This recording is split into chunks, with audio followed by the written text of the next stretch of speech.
Welcome students. Today we'll start with the cell organelles. The first organelle which we'll discuss is nucleus. Now what is nucleus? Nucleus is an organelle which will help you to distinguish between eukaryotes and prokaryotes. Now if we look at the structure of nucleus, we will find that nucleus has two membranes.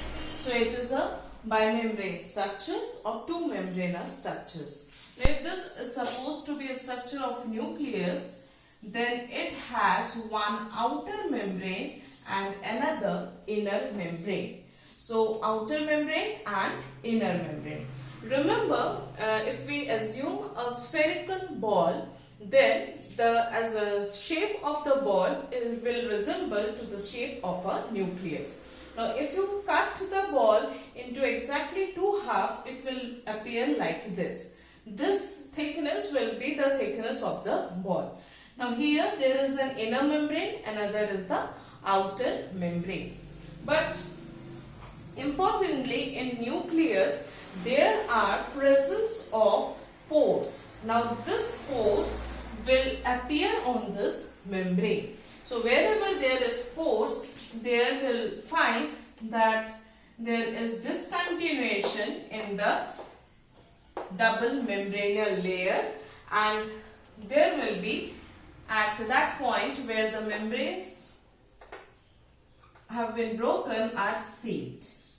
So this type of structure is assumed to be of a nucleus. This is a double membranes of the nucleus. Now what are these membranes made up of? These membranes are simply the phospholipid, what we know is the composition of plasma membrane. So they are phospholipids. Now these nuclear envelope will have a pore or a channel. Now what is the difference between a pore and a channel? Pores are made on the surface of the nuclear envelope. Channels are also made at the surface of the nuclear membrane. But the pores are for the movement of non-polar molecules, whereas polar molecules must require a channel. RNA, which is synthesized inside the DNA, inside the nucleus, cannot move out without a proper channel. So transport of macromolecules from the nucleus to the cytoplasm or from cytoplasm to nucleus requires these type of channels. Now where are these channels located? Channels are located on the surface of the nuclear envelope. Suppose this is a channel.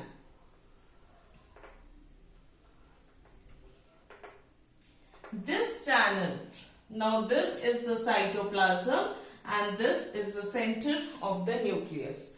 Now towards the cytoplasm there are cytoplasmic proteins, and inside the nucleus there are 8 spoke-like structures which forms a tunnel. Let's suppose there is a tunnel. Let's suppose this is the surface of the nucleus and there is a tunnel.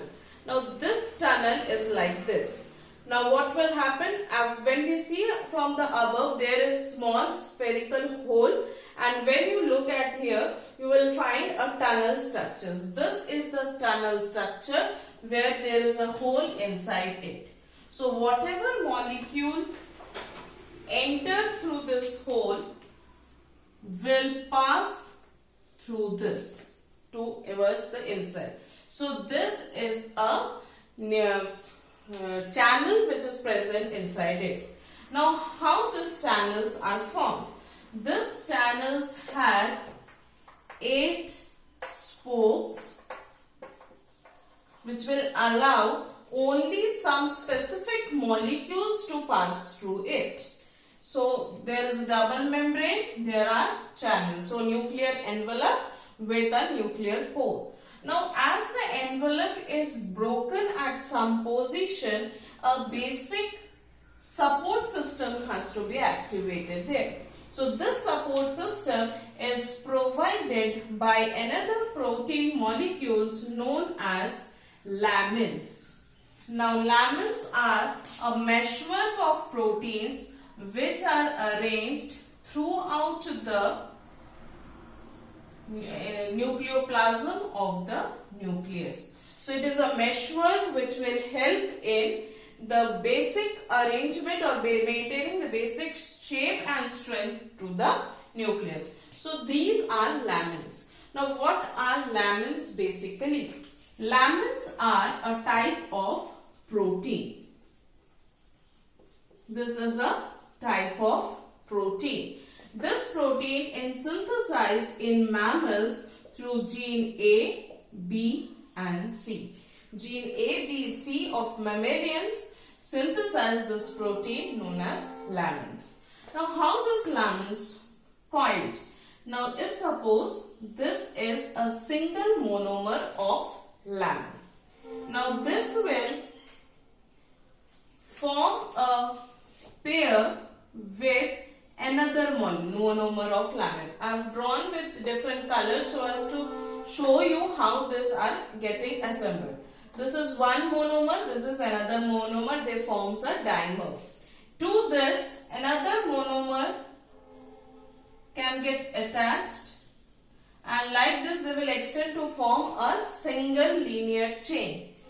Another single linear chain can get attached to this.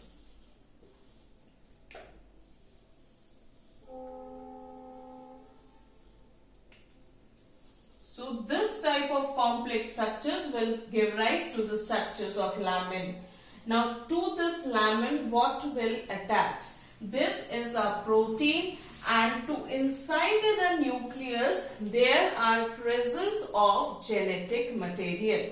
Genetic material, we know it is chromatin.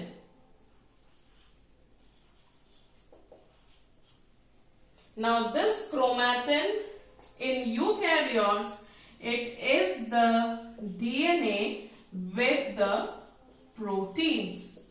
Now, what are the proteins? Proteins are histone proteins. Histone proteins will attach to this lamins. Clear? Histone protein will get attached to the lamin, and thereby to the matrix of the nucleus there will be presence of genetic material, that is DNA. But DNA is not uniformly spreaded in the cytoplasm of the nucleus. DNA is concentrated at some region, and those regions are known as the chromosomal rich region, while remaining are the non-chromosomal regions. So, there are some portion inside there where there is no chromosomes or no genetic material. That much portion is known as non-chromosomal regions. In this, in addition to this, there is another term which we should discuss, that is nucleolus. Now, what is this nucleolus? Nucleolus is a portion where RNA splicing takes place.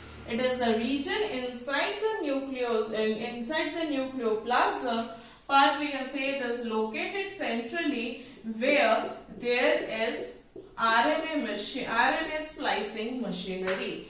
RNA splicing machineries are known as RNA speckles, which are found inside the nucleoplasm. There are another molecules known as PML bodies as well as CAJAL bodies. They are also located inside the nucleoplasm. In the outer membrane of this nucleus will have some connectivity, or they are continuous to the membrane of endoplasmic reticulum. So, the intermembrane nucleoplasm is connected with the content of the endoplasmic reticulum. So this is the basic structure which we see in nucleolus and the overall structure of nucleus. So what are the points we have to remember?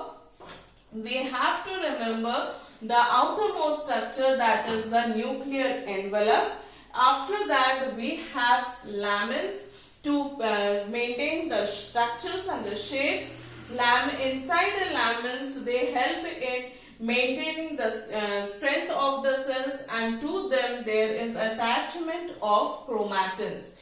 Chromatins, they are attached through histone proteins on the surface of the matrix, on the surface of this lamin matrix. There are transport channels, that is nuclear channels, through which RNA can be transported. There will be a separate video dealing with the transport mechanism, how the proteins are transported from cytoplasm to the nucleus. So this is the overall structure, but one important function which I would like to discuss with you of the nucleus is they helps in transport of many of the molecules. Now for what they are responsible? First is they are transporting some proteins from the nucleus to the cytoplasm.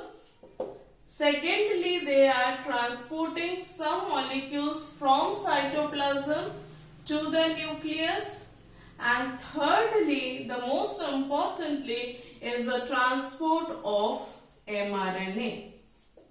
This is the transport of mRNA. We all know that the nucleus is the site where DNA replication, transcription, RNA splicing takes place. Now when there is RNA splicing, because we are talking about an eukaryotic cells, we know that after transcription, once an mRNA has been synthesized, that mRNA will definitely have some non-coding regions. And those non-coding regions has to be removed. That removal mechanism is known as RNA splicing. So after RNA splicing, a mature mRNA is formed, and this mRNA has to move out of the nucleus. This cytoplasm will have the mRNA, but it has to move out. So this is one of the important functions, that how mRNA is traveling out of the DNA, out of the nucleus. Hope this will help you to get the basic knowledge of nucleus. There will be a separate video for the transport mechanisms. Thank you.